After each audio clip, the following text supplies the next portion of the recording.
Hello नेमिस्ट्रियंस। So finally कल है chemistry का एग्ज़ाम। तो इसलिए मैंने सोचा कि एग्ज़ाम से पहले मैं थोड़ा सा बात कर लेता हूँ।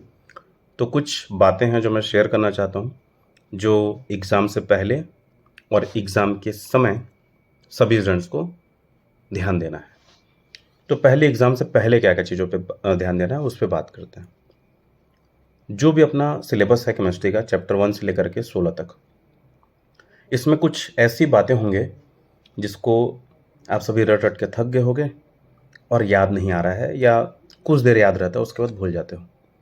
तो ऐसे सभी पॉइंट्स को एक जगह नोट करके रखो और एग्ज़ाम जाने से पहले, एग्ज़ाम हॉल जाने से पहले उनको एक बार देख लेना।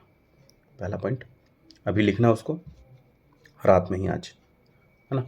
उसके बाद दूसरा पॉइंट, हम लोग को कुछ स्टेप्स में तैयारियाँ करनी होती हैं। पहला स्टेप होता है कि जितने इम्पोर्टेंट क्वेश्चन हैं उनको पढ़ा जाता है। दूसरा, इम्पॉर्टेंट क्वेश्चन के अलावा जितने क्वेश्चन हैं फिर उनको पढ़ा जाता है। और तीसरा, जितने क्वेश्चन हम लोग पढ़ लिए उन सब का रिवीजन करना होता है। जो थर्ड पॉइंट बोला रिवीजन, वो बहुत इंपॉर्टेंट है। जो भी इंसान थर्ड स्टेप को यानी कि रिवीजन को छोड़ देता है उसका एग्ज़ाम हॉल में हालत ख़राब होता है। उसको लगता है कि मुझे कुछ याद नहीं आ रहा है। कुछ लोग रहते हैं ना स्टूडेंट, मैंने बहुत पढ़ाई किया है, सब कुछ पढ़ लिया, लेकिन याद नहीं आ रहा है। क्यों याद नहीं आ रहा है? इसलिए याद नहीं आ रहा है क्योंकि उस बच्चे ने, उस स्टूडेंट ने रिवाइज नहीं किया है। तो भले ही एक चैप्टर कम पढ़ लेना, ऐसा बोलना तो नहीं चाहिए, पर अगर डू एंड डाई सिचुएशन है कि रिवीजन किया जाए कि आगे का पढ़ा जाए, तो मैं सजेशन दूंगा कि रिवीजन करने पे जाना। क्योंकि भले एक चैप्टर ज़्यादा पढ़ लोगे लेकिन एग्ज़ाम हॉल में कुछ याद नहीं आएगा पीछे का। उससे बेहतर है कि एक चैप्टर कम पढ़ लो लेकिन रिवीजन जरूर करके जाना एग्ज़ाम से पहले। अब रिवीजन करने में समय सबको अलग अलग लगता है। तुम्हें अपना सिलेबस, अपना कॉपी देख करके अपने इंपॉर्टेंट क्वेश्चंस को, जो भी प्रिपरेशन किया है, उन क्वेश्चन को रिवाइज करने में कितना समय लगता है वो तुम जानते हो। तो एग्ज़ाम से पहले अपने लिए उतना समय रिवीजन के लिए बचा के रखना। उसके पहले जितना चीज़ पढ़ना है, नया कुछ ट्राई करना है तो कर लो। अब स्टूडेंट भी दो तीन प्रकार के होते हैं। पहले वो स्टूडेंट जो पासिंग मार्क की तरफ देख रहा है। तो जो पासिंग मार्क की तरफ देख रहे हो उनसे मैं पहले बात कर लेता हूँ कि आप सभी जो इम्पोर्टेंट क्वेश्चंस बताए जाते हैं उनको अच्छे से बार बार रिवीजन कर लो, सभी चैप्टर में ब्लूप्रिंट के हिसाब से। तो अगर नहीं पता क्या इम्पोर्टेंट है तो अब एक ही दिन बचा है, एक रात बचा है, अब मैं क्या बोलूँ। पर फिर भी अगर देखना है तो प्लेलिस्ट में जाना, 2024 का, 2023 का इम्पोर्टेंट क्वेश्चन मैंने बताया हुआ है, सेम 2025 में भी लागू होगा, कुछ नया नहीं है। लेकिन बता दूं, केवल पासिंग मार्क के लिए या ठीक ठाक नंबर के लिए ही काम आएगा ये। ठीक है, क्यों बताता हूँ आगे। जो एवरेज या उससे थोड़े अच्छे स्टूडेंट हैं, केवल इम्पोर्टेंट पढ़ोगे तो भी काम बन जाएगा। लेकिन जो पुअर स्टूडेंट होते हैं वो क्या करते हैं, इंपॉर्टेंट का भी इंपॉर्टेंट खोजते हैं। हम लोग जितना बताते हैं उतना भी वो लोग नहीं करते। वो इम्पोर्टेंट में भी इम्पोर्टेंट छांट के फिर उसको पढ़ते हैं और बोलते हैं फिर फंसा नहीं, नहीं फंसा, ये पढ़ के आया था लेकिन ये आया। तो हम लोग एग्ज़ाम देने जा रहे हैं, कोई मछली फंसाने नहीं जा रहे हैं। मैं हमेशा बोलता हूँ इस चीज़ को। तो जो एवरेज और बिलो एवरेज हैं, ये दोनों ही इंपॉर्टेंट क्वेश्चन को पढ़ेंगे तो काम बन जाएगा। काम बन जाएगा मतलब, अगर 70 नंबर का है अपना एग्ज़ाम, तो थ्योरी पार्ट में 40 नंबर से ज़्यादा आराम से हो जाएगा केवल इंपॉर्टेंट क्वेश्चन को ही पढ़ के। ठीक है, जो एवव एवरेज हैं और जो बिलो एवरेज हैं उनकी बात कर रहा हूँ। सभी को पढ़ोगे तो 40 से ज़्यादा नंबर डेफिनेटली आएगा, ज़्यादा ही आएगा। कई बार तो 60-70 भी आ सकता है, 60-65 भी आ सकता है। पहले आता था, लेकिन पिछले 3 साल से क्वेश्चन अब थोड़ा हार्ड हो चुका है, क्वेश्चन पेपर हार्ड हो चुका है। तो 70% जो हम उम्मीद करते हैं, 70 से 80%, पिछली बार एक सेट में 85% तक मैं जो गैसिंग पेपर बताया था उसमें से आया था। तो 70 से 85% के बीच में जो हम गैस करते हैं वो अलग अलग सेट्स के हिसाब से आता है। लेकिन 15 से 30% कुछ नए टाइप के क्वेश्चन होते हैं। जो नए टाइप के क्वेश्चन है, ऐसा नहीं है कि हमने उनको टच नहीं किया है, नहीं पढ़ा है, लेकिन कई बार ऐसा होता है कि हूबहू हम जो पढ़ाए हैं वैसा ना पूछकर कुछ और दूसरे तरीके से पूछ दे, तो जो स्टूडेंट होते हैं वो घबरा जाते हैं।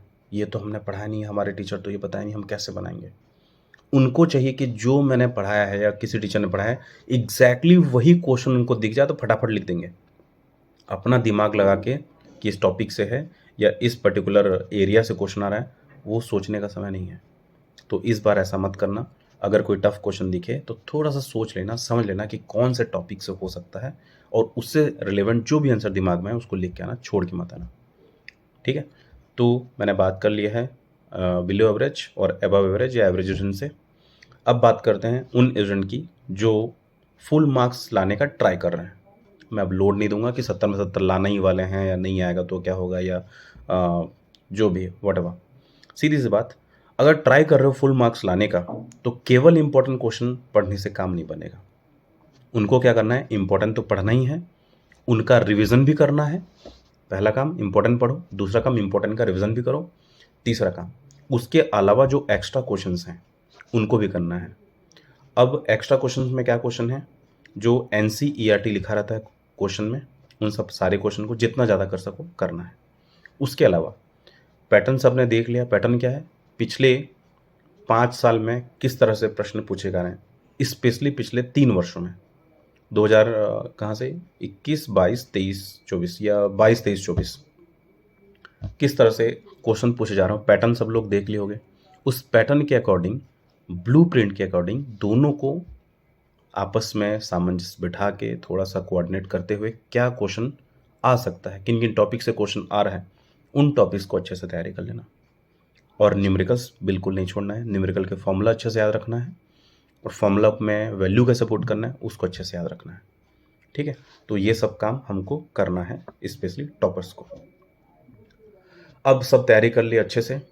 मैंने अभी बताया स्कूल जाने से पहले, स्कूल इन द सेंस जहाँ भी एग्ज़ाम का सेंटर मिला है, जाने से पहले revision is very very important. मैं बार बार बोल रहा हूँ, रिवीजन के लिए पूरे चैप्टर्स के 1 से लेकर के 16 तक के चैप्टर्स का रिवीजन के लिए समय बचाना ही बचाना है। मैं बार बार बोल रहा हूँ, भले एक चैप्टर कम पढ़ लेना, रिवीजन बिना किए जाओगे तो फंस जाओगे। इस बात को मान लेना। ये लास्ट सजेशन है। इसके बाद जो ये वाला बैच है उनको मैं और कुछ सेशन नहीं कर पाऊँगा। ये याद रखना, रिवीजन करके ही जाना है। रिवीजन कर लिए, सब कुछ ठीक है, पहुँच गए एग्ज़ाम हॉल में। अब एग्ज़ाम हॉल में भी हमको बहुत सारा प्रॉब्लम होगा। क्या प्रॉब्लम होगा? अच्छा, एडमिट कार्ड सब लोग रख लेना, याद से एडमिट कार्ड रखना, और नया पेन लेके मत जाना खुशी खुशी में कि हाँ आज नया पेन से लिखेंगे। एटलीस्ट वो पेन 4-5 पन्ना चल गया हो उसको ही लेके जाना। ठीक है, छोटी छोटी बातें हैं, हो सकता है कि हंसी आ जाए ऐसा भी बता रहे हैं, लेकिन ये बहुत इंपॉर्टेंट है। कई बार मस्त खोलोगे नया पेन, चलेगा नहीं वो, फिर वहाँ से चल क्यों नहीं रहा है, स्पीड से लिखना है, टाइम जा रहा है, लाखों प्रकार के प्रॉब्लम दिमाग में आते हैं। चलो आगे बढ़ते हैं। एग्ज़ाम हॉल में बैठ गए, क्वेश्चन पेपर मिल गया। क्वेश्चन पेपर को एक बार पढ़ लेना अच्छे से। पढ़ते ही तुम्हें समझ में आ जाएगा कि ये जो क्वेश्चन पेपर है वो टफ आया है कि मीडियम है कि ईजी है। ईजी आ जाए तो ज़्यादा खुश नहीं होना है, एकदम ओवर कॉन्फिडेंट नहीं हो जाना है। मीडियम में तो कोई दिक्कत ही नहीं है वैसे भी, और अगर टफ आ जाए तो नर्वस नहीं होना है। ठीक है, तो अगर ईजी है तो आराम से अपने आप को काम रखना और लिखना चालू करना, सभी क्वेश्चन वैसे ही बन जाएंगे। अगर टफ आया तो भी याद रखना इस बात को कि टफ तुम्हारे अकेले के लिए नहीं है, सभी स्टूडेंट्स के लिए वो क्वेश्चन पेपर फिर टफ है। और टफ मतलब क्या होता है? टफ मतलब ऐसा है कि 2 या 4 क्वेश्चन कुछ नए पैटर्न में आए हैं जो हमने हूबहू नहीं पढ़ा है। ऐसा नहीं कि उससे रिलेटेड कॉन्सेप्ट नहीं पढ़ा है, एग्जैक्टली जो क्वेश्चन है वैसा एग्जैक्टली हमने नहीं पढ़ा है। 2-3 क्वेश्चन आ गए तो फिर हम लोग बोलेंगे टफ आ गया, पर एक्चुअल में उसको टफ नहीं बोलना चाहिए। पर एज स्टूडेंट मैं समझ सकता हूँ कि अगर हम जो पढ़ें एग्जैक्टली वो क्वेश्चन ना दिखे तो हमको लगता है कि क्वेश्चन पेपर टफ आया है। तो मैं उस सिचुएशन की बात कर रहा हूँ। उस सिचुएशन में क्या करना है, सबसे पहले उन क्वेश्चंस को हमको अटेम्प्ट करना है जो हमें बहुत अच्छे से आता है, जो 100% आता है। अब कैसे पता करोगे कौन सा 100% आता है कौन सा नहीं? कई बार ऐसा होता है कि हमको लगता है कि ये क्वेश्चन तो मुझे आता है, बनाने के लिए बैठ जाते हैं, बीच रास्ते हमको अगला स्टेप याद ही नहीं आ रहा है, हम स्टक हो गए, हमको समझ नहीं आ रहा है, अंधेरा छा गया, अब आगे क्या करूँ? उस क्वेश्चन को छोड़ते नहीं बन रहा है कि बनाते नहीं बन रहा है, फिर सोचने में हमारा 15 मिनट निकल जाता है, फिर लगता है अरे तब तक तो 2 क्वेश्चन और बन जाता। तो ये सिचुएशन वहाँ पे मत लाना। कैसे नहीं लाओगे? तो जब कोई भी क्वेश्चन सॉल्व करोगे, सॉल्व करना या लिखना स्टार्ट करने से पहले उसको 5 सेकंड 10 सेकंड लेना और शुरू से आखिर तक आंख बंद करके उसके आंसर को सोच लेना कि वो क्या शुरू से आखिर तक बन पा रहा है मुझसे कि नहीं बन पा रहा है। अगर बन रहा है तो उस क्वेश्चन को अटेम्प्ट करने के लिए जाना। अगर लग रहा है कि हाँ इस जगह पे थोड़ा सा फंस रहा हूँ या फंस रही हूँ, यहाँ से थोड़ा सा दिक्कत हो रहा है लेकिन बन जाएगा, तो दिमाग की बात मत सुनना, वो नहीं बनेगा, वहाँ फंस जाओगे। सीधी सी बात, उस क्वेश्चन को छोड़ देना। छोड़ देना मतलब पूरा नहीं छोड़ना है, आगे बढ़ना, जो बन रहा है उसको बनाना। ये जो क्वेश्चन छोड़े हो, ऐसे 2-3 क्वेश्चन हो सकते हैं या एक ही क्वेश्चन हो सकता है, जितने भी क्वेश्चन हो उनको लास्ट में बचा के रखना। जो क्वेश्चन तुम्हें आ रहे हैं उनको फटाफट फटाफट बनाना। इससे क्या होगा, टाइम बचेगा, ज़्यादा सोचना नहीं पड़ेगा, क्योंकि वो सभी क्वेश्चन तुमको आ रहे हैं। उनको बना लिए। अब जो समय बचा है, उस बचे हुए समय में आराम से सोच सोच के जो क्वेश्चन नहीं बन रहे थे या जहाँ पे भूल जा रहे थे उनको बनाना। इस तरह से सारे क्वेश्चन को सॉल्व करना है। कई बार ऐसे भी हो सकता है कि बन ही नहीं रहा है कोई क्वेश्चन, तो अगर एवरेज या बिलो एवरेज है, नहीं बन रहा है, तो हो सके जो भी हो सकता है लिखना। अगर टॉपर्स है जिनको 70 में 70 लाना है, तो वहाँ भी फिर से नर्वस नहीं होना है। क्यों नहीं बन रहा है, टाइम है, देख लेना कौन से टॉपिक से है, कौन से चैप्टर से हो सकता है। उन शब्दों को ध्यान से पढ़ोगे तो कुछ ना कुछ क्लू मिल जाएगा, कुछ ना कुछ हिंट मिलेगा। क्वेश्चन में ही आधा आंसर छुपा रहता है। क्वेश्चन ही बता देता है कि कौन से टॉपिक से हूँ, किस तरफ आंसर जाएगा। इतना भी अगर पता कर लिए, उस उतना हिंट काफ़ी है आंसर की तरफ जाने के लिए। तो ब्लैंक छोड़ के नहीं आना है, कुछ ना कुछ लिख के आना है।